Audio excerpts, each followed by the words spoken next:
Some days are good days, some days are bad days. There's always fragments of silicon.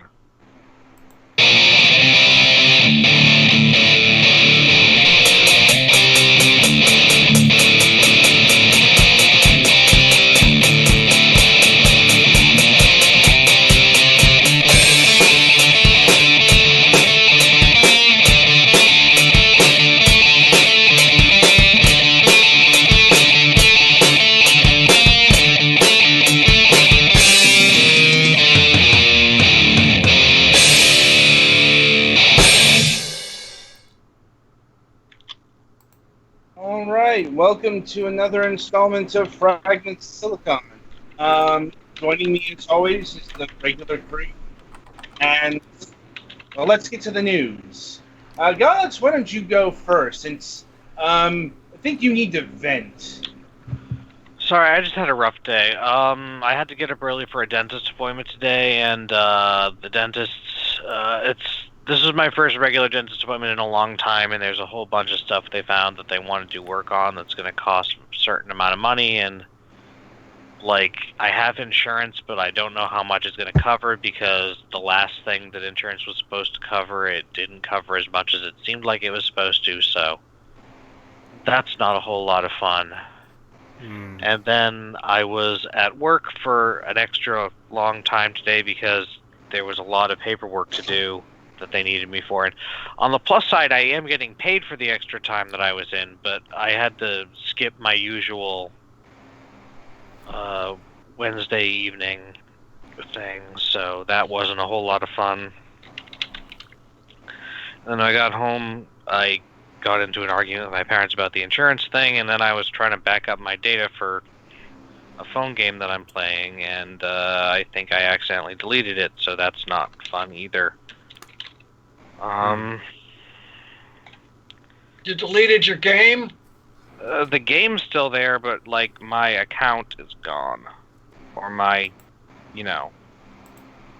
all my progress seems to be gone. Anyway. I'm guessing it's a game that doesn't have cloud saves. It doesn't. Apparently there are ways to back it up, but I didn't know about them until today, so I don't have any backups, so anyway. We've all been there. Like, Uh-huh.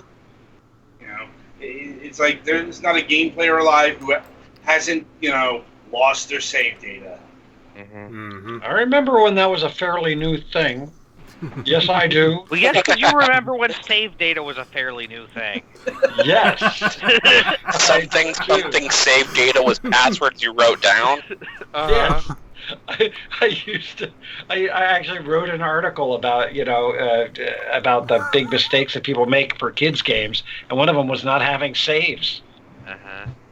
Yeah, I actually did that. But, I do remember kind of, even as an adult, kind of waking up to the fact that around me, the only thing that kids would really argue about to the point of slugging each other is, you deleted my save. Yeah, that's a legitimate grievance. It is. I understand. Anyway, video game-wise, I finished Bloodstained Ritual of the Night first playthrough recently, and that was good. And the Splatoon 2 final Splatfest was last weekend, and my team lost, but I still had fun with that, and still planning on playing occasionally, at least as long as they have other updates, like new gear for the Salmon Run for each month. So we'll see how long that goes, but it's fun. Alright. Petty, why don't you go? Not a whole lot has happened. I got, Like, that's actually good in your case. Yeah. I platinum trophied Spyro the Dragon, because I got the Reignited trilogy. So, and now I'm working on Spyro 2.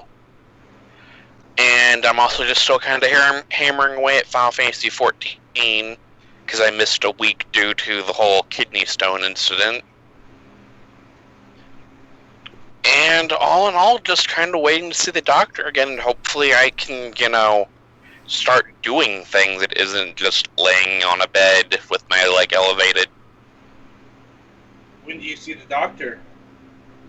I see him. I was just looking at my calendar. 1 sec. August.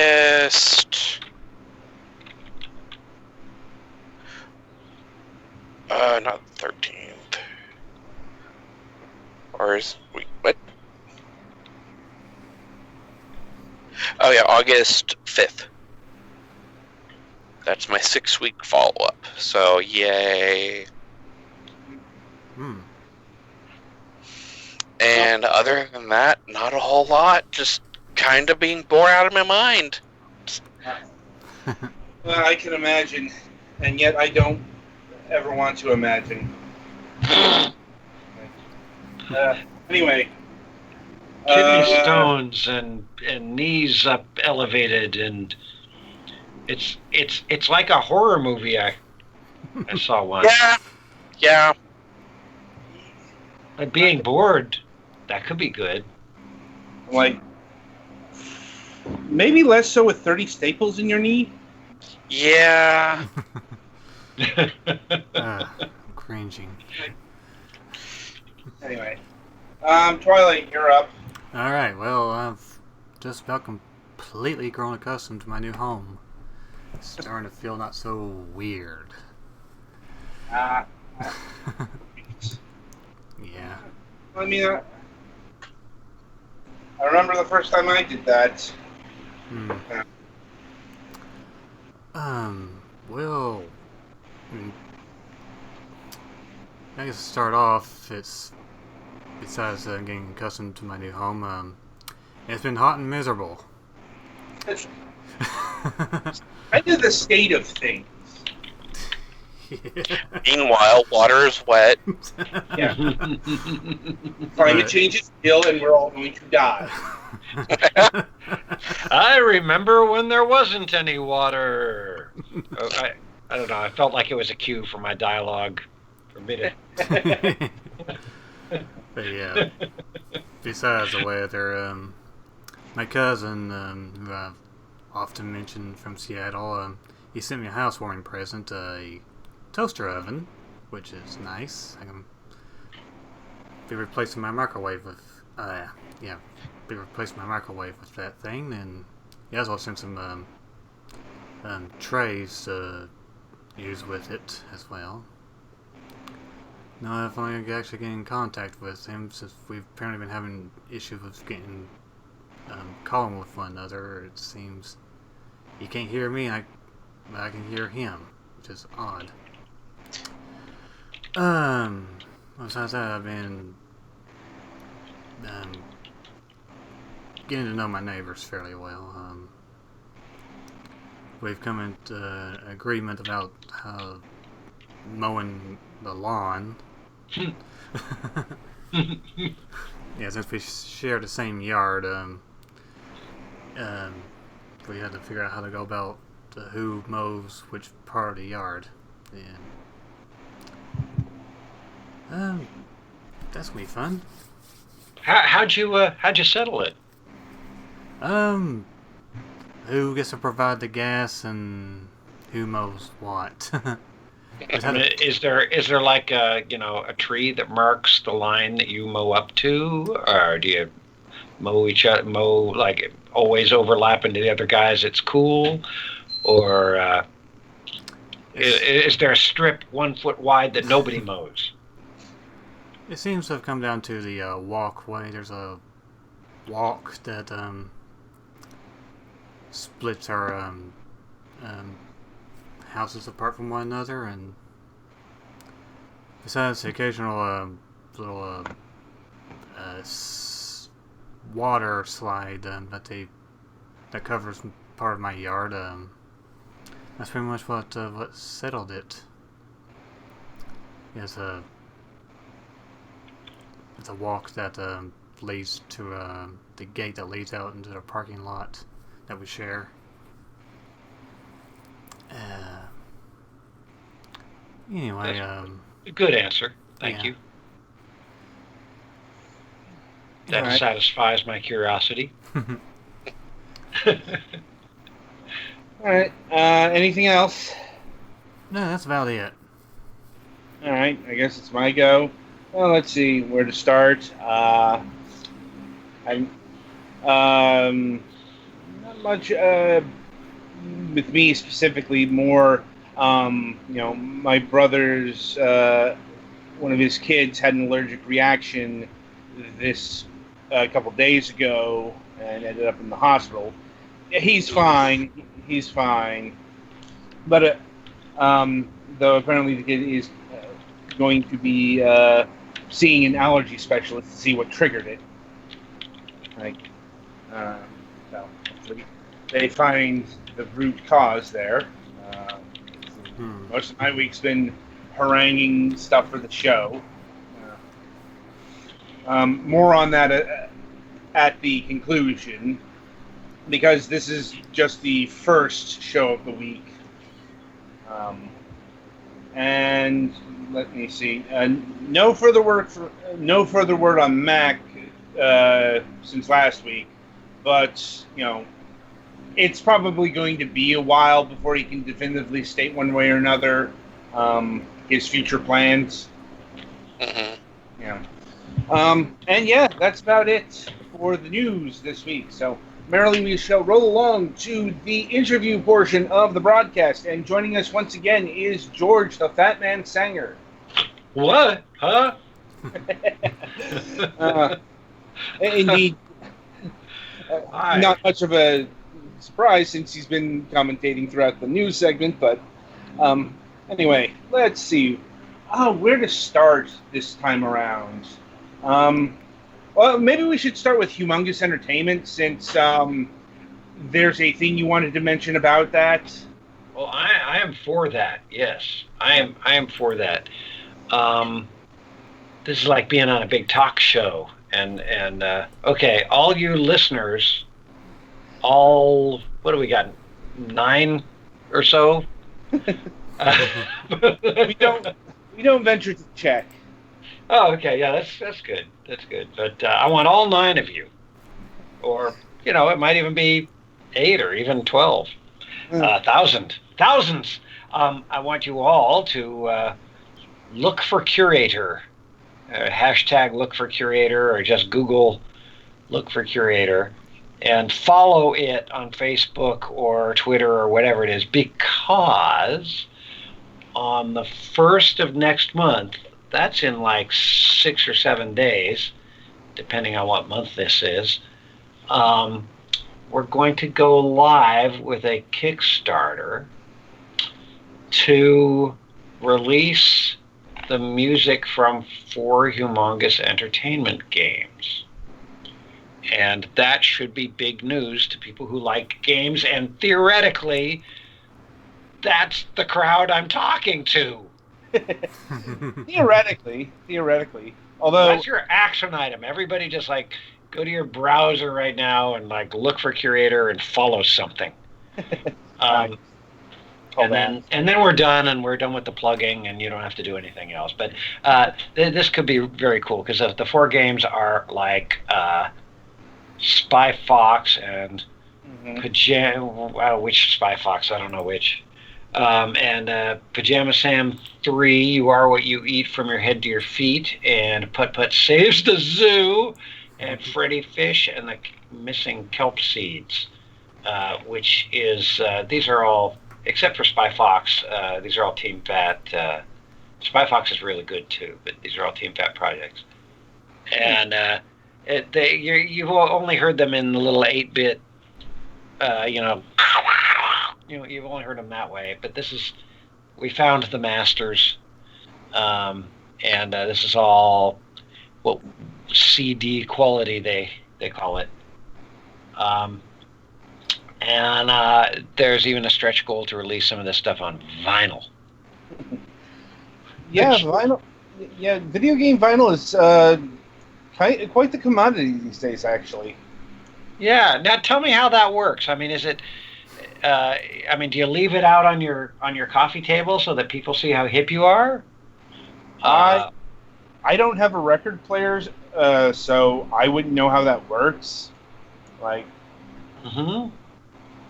It's I don't exactly know that market. I know it exists, but Do you have any friends who like you go over to their house and they're like, "Oh, just move those vinyl records aside so that you can set down your chai."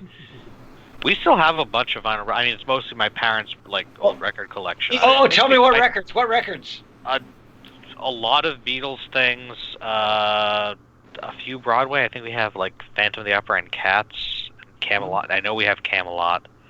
I don't know exactly. Like a lot of them were downstairs, but we're not talking about like a few records. We're talking about like how many feet?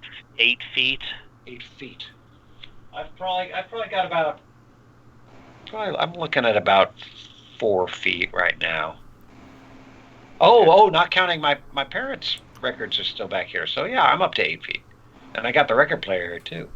But is it like laid out? You know, this used to be a thing. Like now, it's T-shirts with obscure references to cultural, things in media, right? Mashup T-shirts. It's got Yoda, but he's talking to one of the skeletons from Undertale, right? Mm-hmm. But what that used to be is that you go over to someone's house and you look at their record collection and you kind of correlate from the visuals who that person is, so you decide whether or not you get along with them.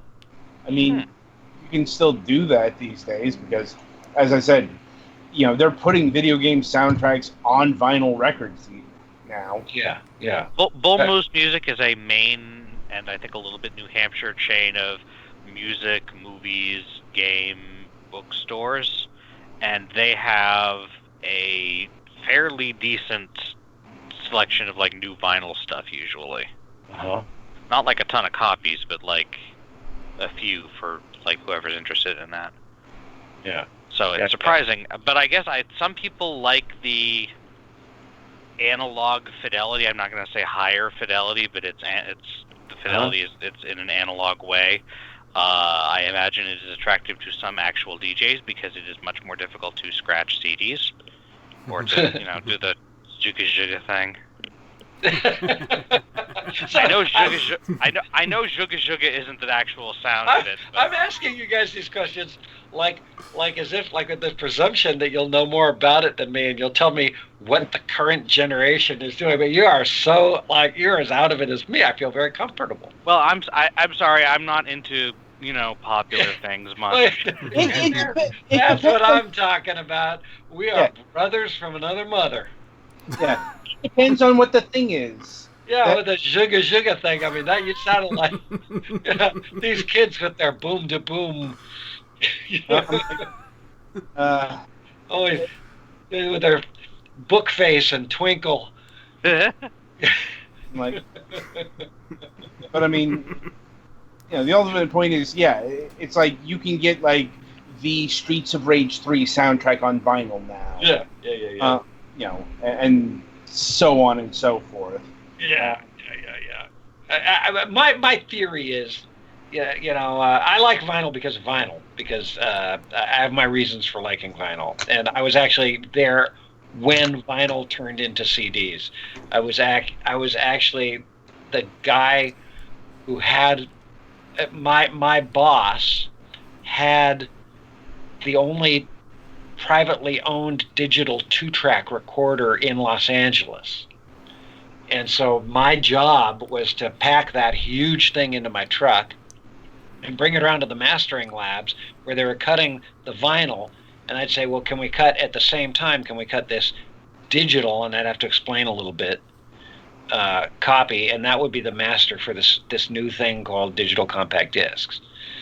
But so I got to hear the vinyl and the analog, the best analog, half-inch thick, half-inch wide, 2-track tape, and then I get to hear that through this mastering studio monitors, and then get to compare that to the digital playback. So I got a pretty good earful of that.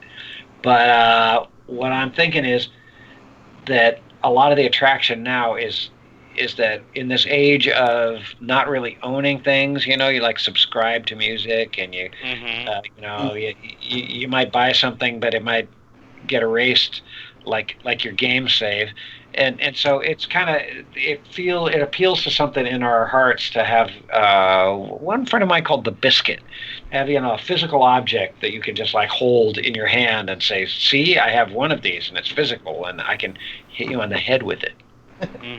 Yeah, this is a topic of actually quite frequent conversation on the program.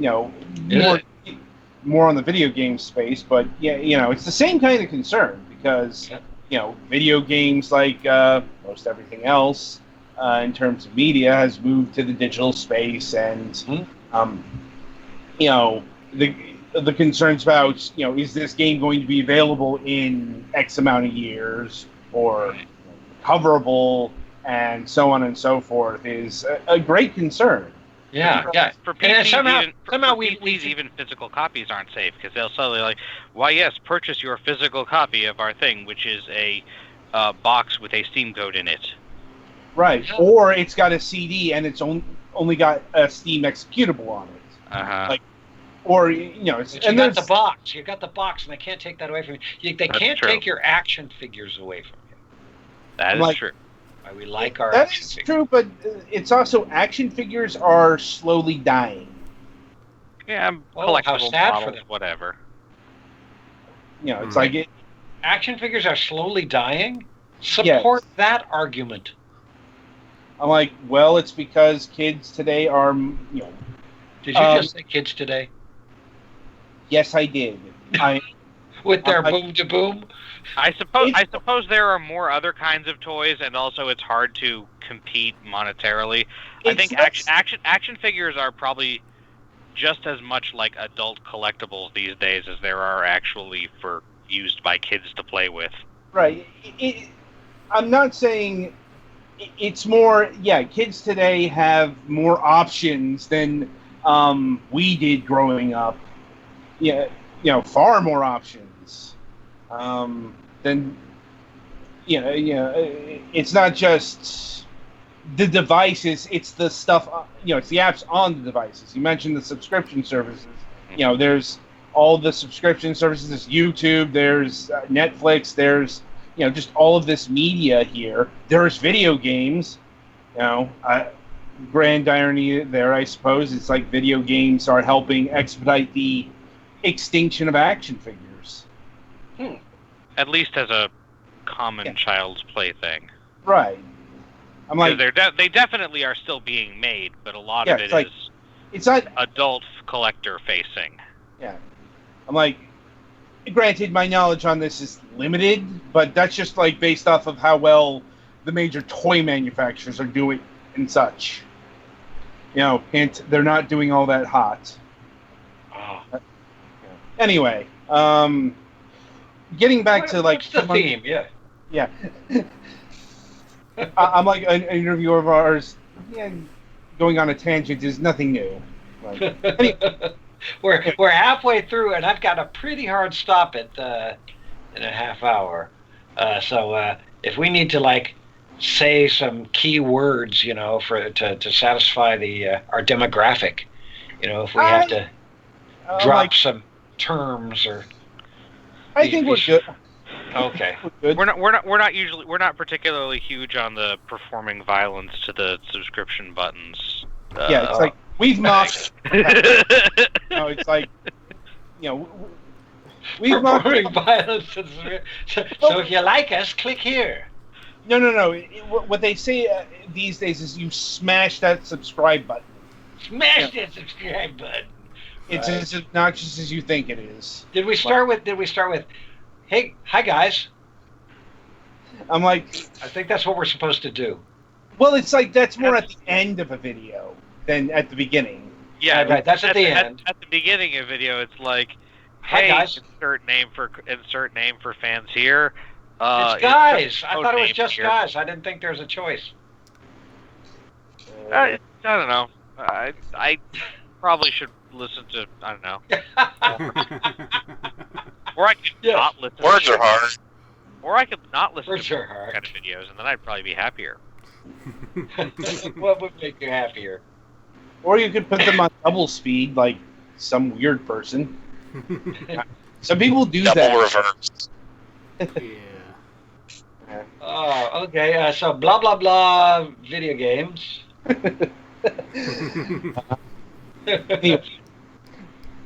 Anyway, yeah. So, Humongous Entertainment.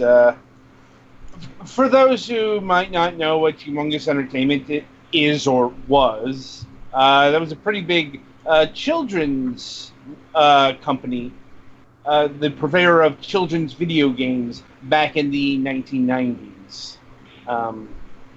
And up to like the mid 2000s, I think. But from what I understand, those last, those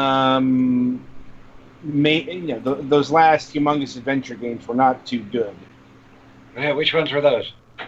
Like, trying to think, like Freddy Fish 5 comes to mind. Oh, Yeah, it's I like can't. I would like to defend them, but I don't really know Freddy Fish 5.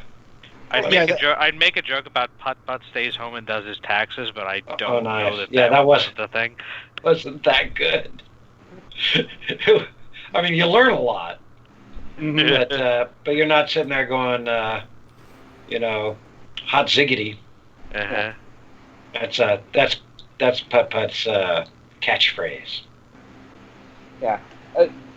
I have played the Humongous games, but I didn't really grow up with them. They were kind of out of my zone, when they came out because too old. Play them now. Play Putt Putt Saves the Zoo. That's a good game. I have actually done this with most of the Humongous games. Not all of them. Still got a few on the backlog, but a fair amount. I should have known. Vinyl, no. Putt Putt, yes. I'm like, I play a lot of games. It's Yeah. kind of part of the job. Anyway, I suppose getting to an actual question here is, how did you become involved with Humongous Entertainment? Yeah, I don't remember, but let me make something up. I believe that I was at a convention of some kind. I have a vague memory of a booth where a table basically, and I talked to somebody at that booth and said that I did music and sounds for games, and I think they might have recognized me, and I think that I might have been wearing the cowboy outfit and stuff like that, and they might have bought into my legitimacy from past games that I'd worked on. But there was I'll give your business card to the boss. And I believe that they also might have handed me a stack of discs. They might have been like, there were so few people who did sound for games at that time that just meeting someone who did it was enough for them to say, okay, here, take this copy, this unreleased, working copy of the game with you. That's how I remember it. That might not really be real, but whatever happened, they did get in touch. Ron Gilbert got in touch, and the first thing was to play a little bit of Putt Putt Joins the Parade. That might have been what happened. They might have given me a copy of Parade, which was one I didn't work on, which had kind of a very FM music. It had sort of synthesized music. And then I got to base a couple of tunes on that and do the music for Putt Putt Goes to the Moon, which was also, FM music. But I tried to shred that. I got some like world-class players and hooked them up to MIDI instruments. So you've got like some incredible musicians. And so even though it's FM music, it's not like some programmer, no offense to programmers, but we've got Floyd Domino, who is such a good piano player that they actually based the style of music of a well-known Broadway musical on his style of playing. So real classy guy. So anyway, so I got to work on that, and then later we got a little breakthrough with Puppet Saves the Zoo, which used actual digital sort of recordings, so I could use my guitars and voices and things like that. And that was one of the most beautiful projects I ever worked on.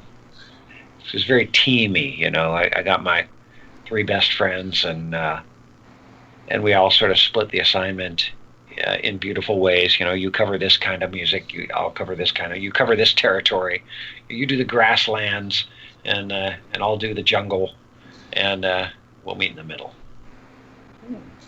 So those are cool games. That's how I got involved, and it was always. And actually, if you want to be nerdy about it, you can actually research this stuff at the University of Texas Video Game Archive.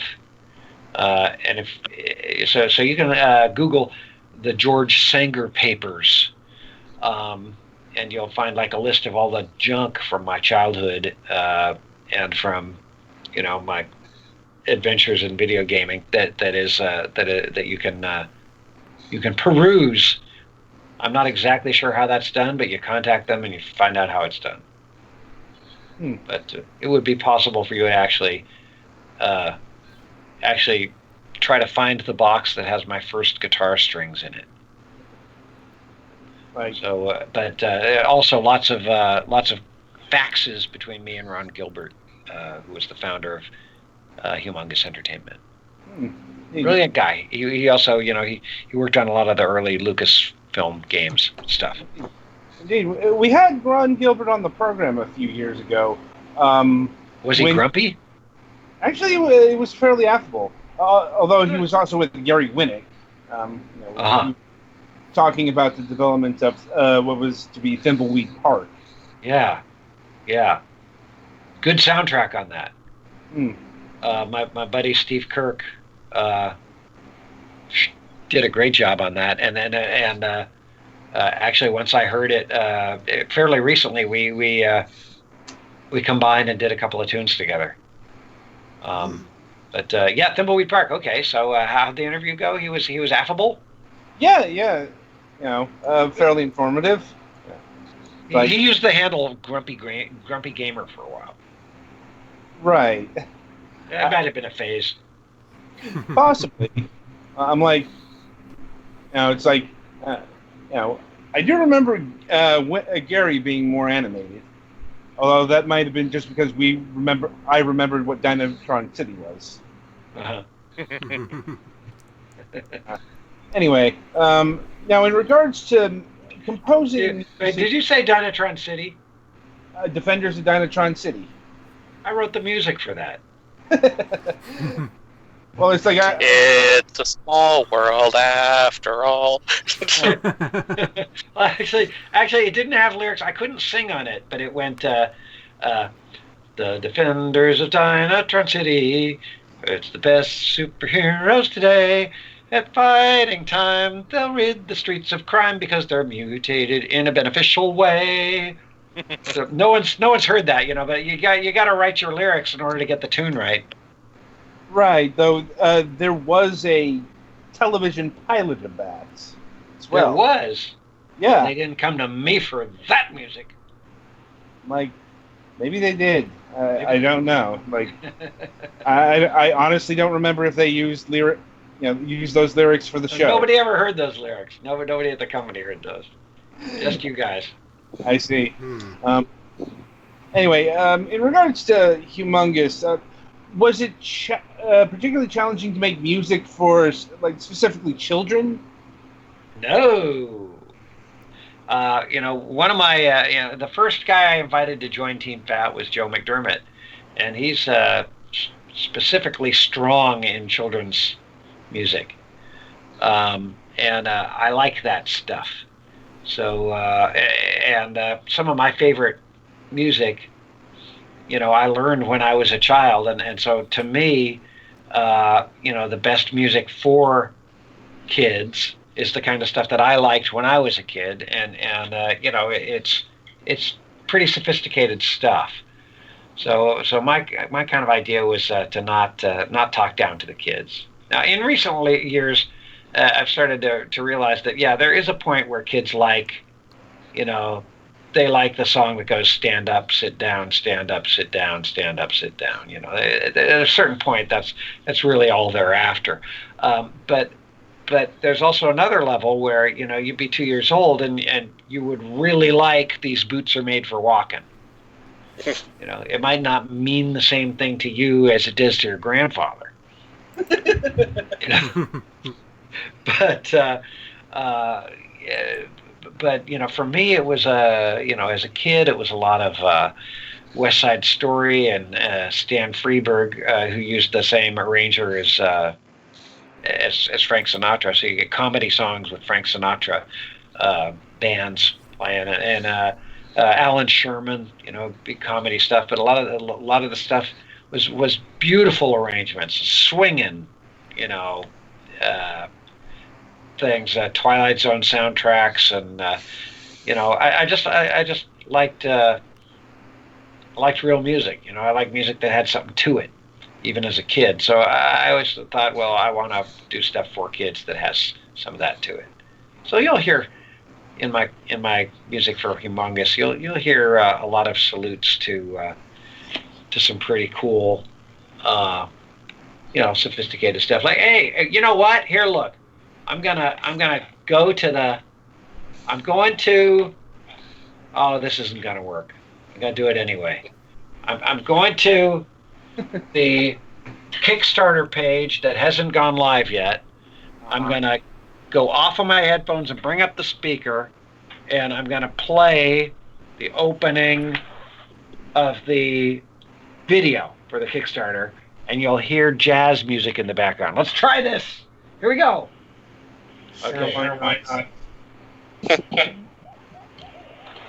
Is it gonna work? No, it's not working. This is George Sanger. This is Tom McGurk. And this is the music of Humongous Entertainment. We're working together. Is it working? Yeah. Oh, okay. So you hear a little saxophone. That's Elias Hasslinger. He's a great sax player. And that the whole ensemble I had was like a bunch of Grammy winners, doing stuff that. What did I base that on? I was trying to base that on. So some of the music was based on like the Johnny Carson theme and other big band things. That was for Pajama Sam 3. There's a nightclub where various food would get up and tell jokes. So no, writing for kids is no problem for me. I liked it. And I think the kids, at least 20 years later, liked it too. It's good to hear. I don't know, like, has anyone ever come up to you, who might have listened to, say, Pajama Sam 3 and said they really liked that music? Oh, yeah. I mean, mostly, really, my ace in the hole. I mean, of all the things that I've done a lot of things.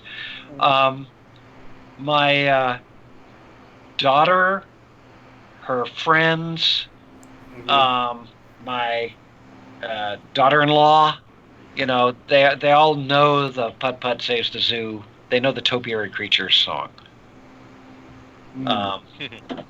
Which, here, let me get the guitar down. Okay. He's going to drive. What's that? I'm like, did you get the guitar?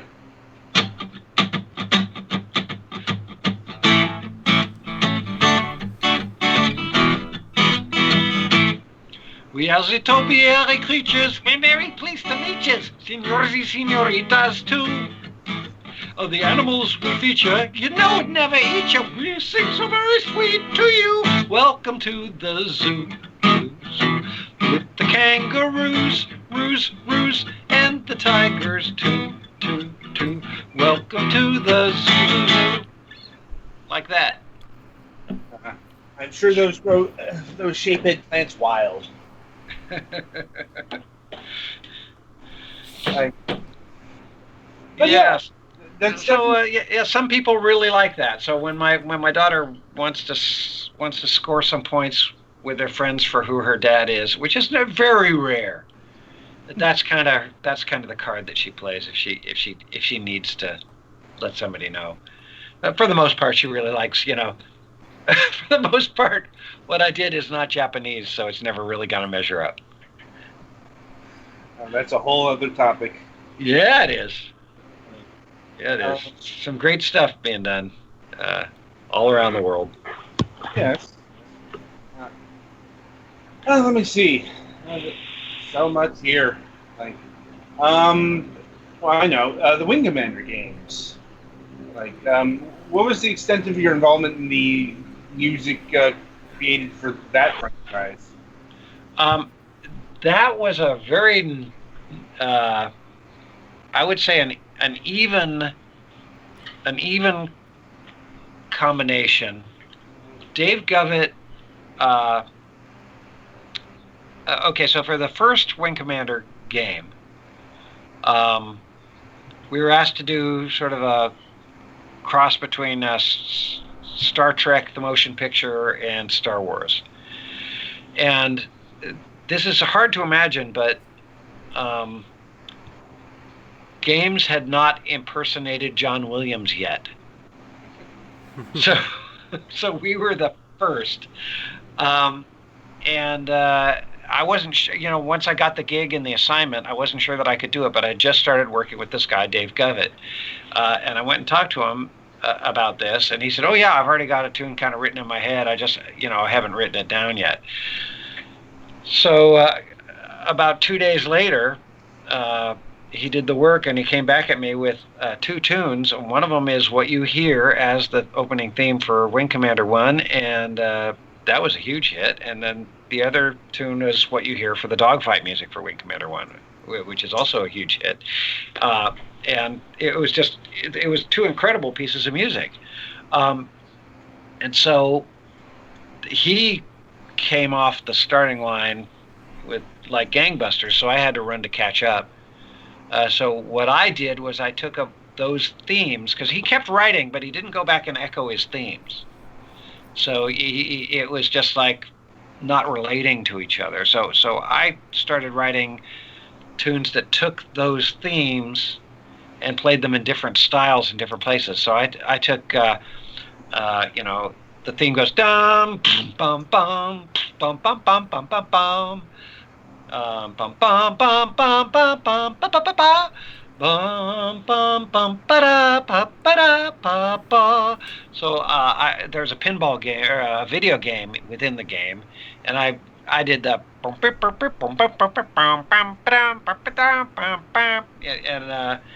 I would do the lullaby. There's the way you save your game.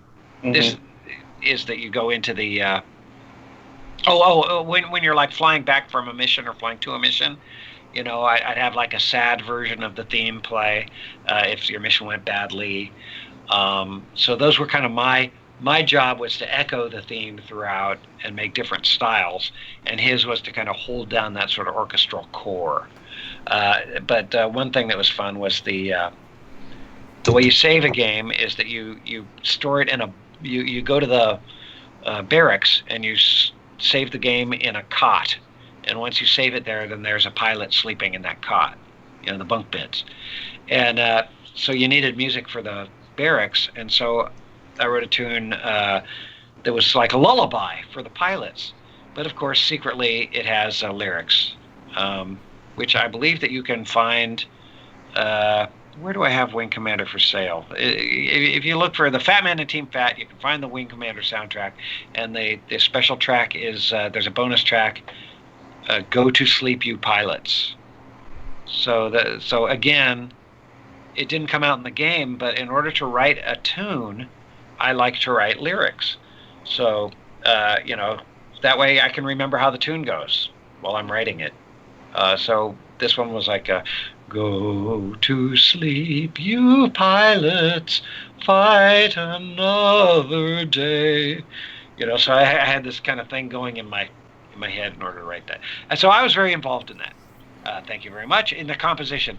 Now, under the hood, there were some real knowledgeable, very talented, amazing guys working on integrating that music into the game, because that was non-trivial. And one of those guys became my friend and bandmate many years later, Mark Shafkin.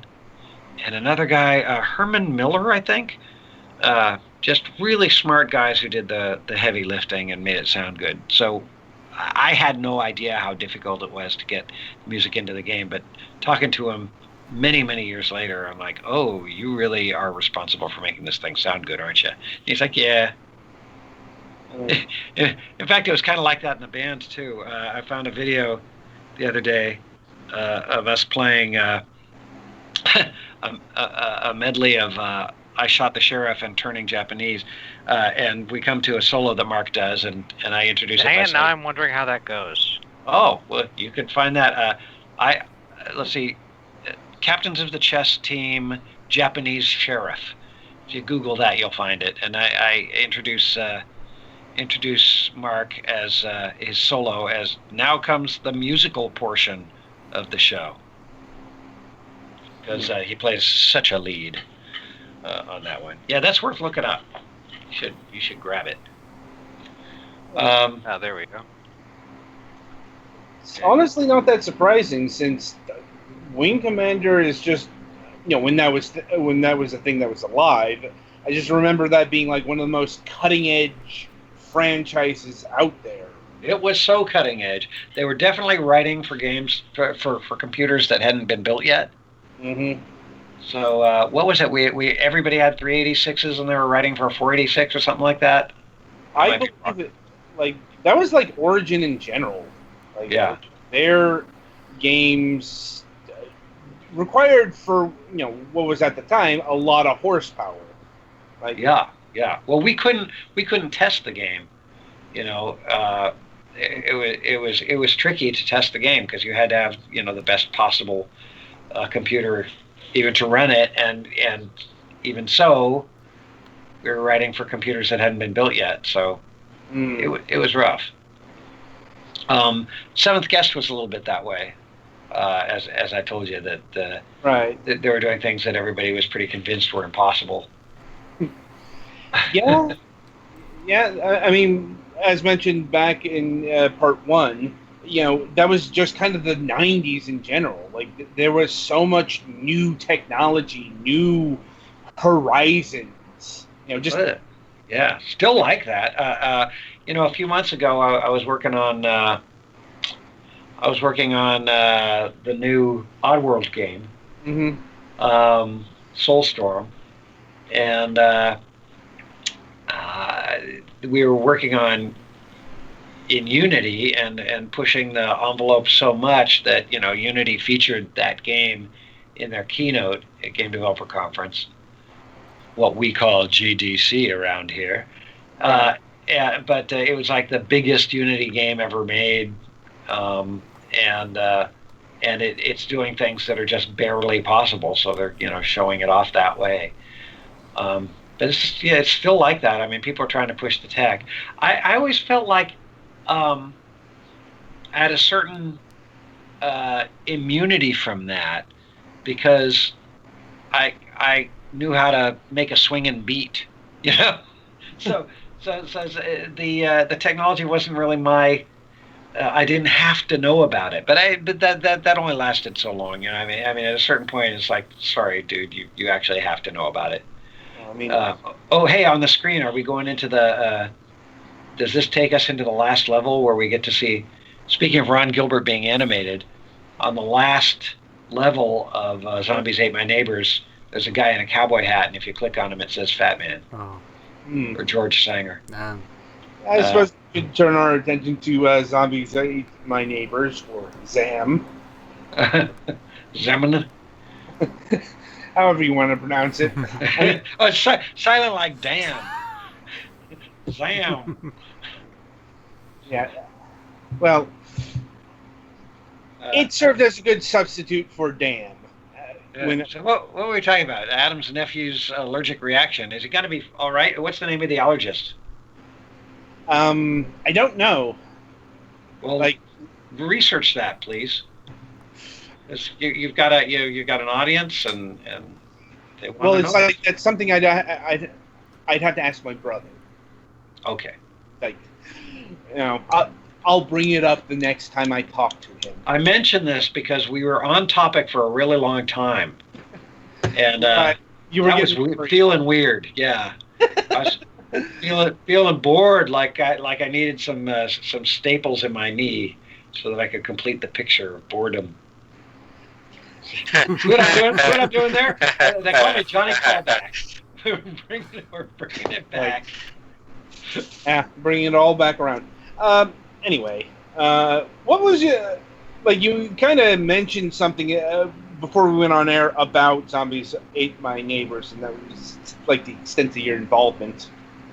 Oh, well, it was mostly Joe McDermott, this children's music guy. Mm-hmm. And in fact, in there, you can hear his kids and his kids' best friends, who are actually my kids' best friends to this day.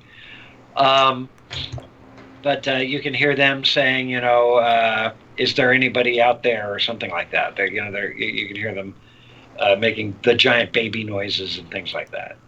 But Joe McDermott's still out there making kids' music. You can look it up, Joe McDermott Music. And actually, before we were doing game music together, I produced a children's album of his, which I cannot find. It's the one thing that isn't on the internet. And a cassette of the original version of Anything Is Possible. It's only on cassette because that was how all kids listened to all music, at a Fisher-Price cassette player. But he redid Anything Is Possible without my production, and did a very fine job of that. But we got to be friends during that project. And let's see, how does that help us with video games? So the interesting thing is that if you really need to know who did the voices in Zombies Ate My Neighbors, it was Joe's son Max McDermott did some of it, and Chris Bose, who's a YouTuber. No, he's a Twitcher. And what is his name on Twitch? I don't know. Oh, I should be plugging him. Oh well. Good people though. And so what else? What other questions do you have for me? No, we're wrapping it up. We're in the last 7 minutes. Let's see. Getting hot and heavy. Bringing it on home. I have to comment that I like that when you're composing things, you're writing lyrics to them, even if they're not going to have lyrics. Because when I'm listening to music that doesn't have lyrics, I often find myself trying to write lyrics to it. Oh, I'm impressed. Oh, that's very cool. And do you have anything you could share? I mean, is anything stuck with you? The one that, it's ridiculously short and simple, but the one that I probably made the most progress on is I'm really trying to... The Song of Storms from The Legend of Zelda just really feels like it's supposed to have lyrics. Uh-huh. I've heard that song set to lyrics. Uh-huh. Yeah, well... Not exactly those ones. And the weird thing is I also was kind of... well, I want to hear the lyrics. Well, both... I think my English lyrics are influenced by whoever it is that wrote the one where... But I initially was thinking that it's something in Japanese, where it's like, Kaze yo ame yo guru... Kaze yo ame yo guru guru mawaru, which is just, oh wind, oh rain, spin and spin, or something like that, which is... Nice. That's literally what it's about. Cool. Well, but it might just be, Yeah, I haven't gotten much further than that, but it really feels like that's intended, almost. It's, I don't know. There was a tune in that we were writing for Pajama Sam 3, you are what you eat from your head to your feet, that Joe wrote. And I said, well, I can't wait to hear the lyrics. And he said, this song's not going to have lyrics. And I said, oh, yes, it is. So I wrote the lyrics for it. So it's called Sweet Sugar Party. So it's like it's a disco tune for, all the food is dancing around, disco dancing, and don don don don don don don. So I'm like, who's gonna be at the party? Who did you want to invite? Yeah, that's a good one. Sweet, fatty, chocolatey, salty. They let's see. So it's wholesome and healthy and hearty. They couldn't make it tonight. So it's all junk food. So I did that against Joe's wishes. That sort of brotherly competitiveness was really fun for working as a team. Like I said, like I spelled out the sort of race between me and Dave Covett, where he got in the lead by writing the original stuff, so I had to really work to catch up. I think a lot of our mentality worked that way. It was very good natured, very fun. But he actually learned to play saxophone for that tune, and so I came back, and for a later tune, I relearned how to play trumpet, which served me really well through a lot of my music producing career. But it was that impetus, to keep up with him, keep up with my guys. I'm sorry. Now we're down to like how many minutes? 3 minutes. We're not that married to a hard end. He said he has somewhere to be though. So. Oh right. But yeah. I guess we can wrap this up. The final game I want to ask about this time around is actually the Hulk. The Hulk. Yeah. Okay, so back to the captains of the chess team. There was the other guitar player, 3 guitar players, one of them being Mark Shafkin of Wing Commander, and the other one being Scott Snyder of the Hulk, who a great guy, brilliant, and he invited me to be involved in that, and all I did was mix it for surround. Oh, wait, no, I did another thing. Do you know Jonathan Colton, songwriter? Yes. Yeah. Okay. So he came to town. We got a little bit drunk with him. We were so impressed with his songwriting that we invited him to come to a songwriting party at our studio. He didn't do that, but I ended up later building a guitar for him. So we became, if not friends, at least good acquaintances. But he didn't show up to the songwriting party. He opted out of that, but Scott did show up. So me and Scott and another friend that I write with a lot, Steve McAllister, we challenged ourselves to bring in some songs and just do a recording session and lay them down. So like the next day. And Scott came in with 2 songs from that were about the Hulk.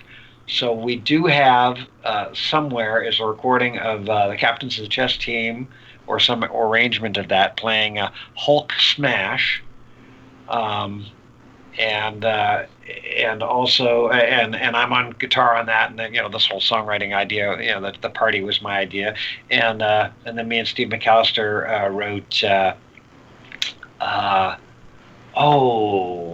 Can't think what it's called.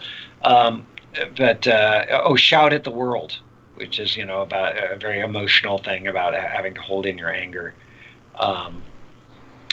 So anyway, I was involved sort of in writing the extra songs, and I think that the song Hulk Smash got used in a couple of things in that company. So I was marginally involved in that. People liked it anyway. I don't know how public it actually got, but I think it got into a couple of at least in-house promotions. So there you go. So that's so not much to say about Hulk except a little side story, a little side quest. And I do believe that We've hit But the I think that's huh? it's have we hit the time limit? I do believe that we have hit the time limit. Yes. Yeah. Right. So I love you guys. Oh, did I say that out loud?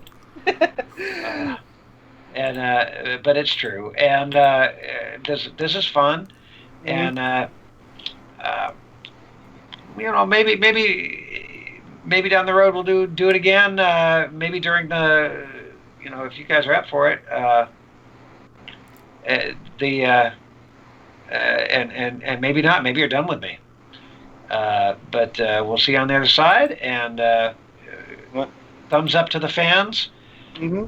And we'll see y'all later. Stay All in right. touch. Yeah, we will. We will. It's Okay. like it may be a while, but We've worn we them might out. be in contact again. Anyway, so Okay. yeah, that'll Yeah. about. Or you know what you should do? You should have Timothy come on and do a thing about the humongous record release. I asked him, like, it's just he He's mentioned. on an airplane for today. Yeah. All right, So, guys, high five. Yeah. High 1, five. 2, 3, high five. Woo! Okay. Thanks. All right. So yeah, that'll about do. No, one more thing. Is your mom over the bronchitis? Yes. Yes. Oh, good. She's Okay. doing better. Okay. She's made a full recovery, and she's back in being active and stuff. Okay. So, All right. Give her all a right. hug. All right. Yes. Bye-bye, guys. All right. Yes. So that'll about do it for this installment of Fragments of Silicon. Be sure to tune in this Friday at a special time, 9 o'clock in the morning, because that's when we could do this. Like, yeah, Galax is very angry about it. But anyway, on Friday, July 26th, we are slated to have Benjamin as and foreign names that are hard to pronounce of Forever Entertainment. You might remember we had him on the program a few years ago, and that was in conjunction with the Fear Effect Sedna Kickstarter. That was quite a while ago. So a lot's changed in his life. He's now representing Forever Entertainment, and he's working on the Panzer Dragoon remake, among other projects. So I'm looking forward to that, because I quite enjoyed the Panzer Dragoon games in the past, and this is set to be like a full remake of the games, not just a simple remaster. Although I suppose with a game like Panzer Dragoon, a simple remaster just wouldn't have worked, because we're talking about Saturn games. Mm-hmm. Oh, wasn't the Saturn the one that does 3D models with quads? Yes. That would be an issue. Yeah. Very much so, yeah. So I'm sure that's going to come up in the interview. But yeah, so that's happening on Friday. And on the Sunday reviews, let me see. Wrong screen. There we go. We have reviews of Siberian, the Time-Traveling Warrior, Mr. Boom's Fireworks Factory. I know the developer of that game has been eagerly anticipating our review. He actually hangs out in our Discord. Yeah. And Age of Wonders 3. Kind of a contrast there, I know. But, I mean, the two other games are short and simple enough where I could fit in a grand 4X strategy game. And on that note, I shall wish you good gaming.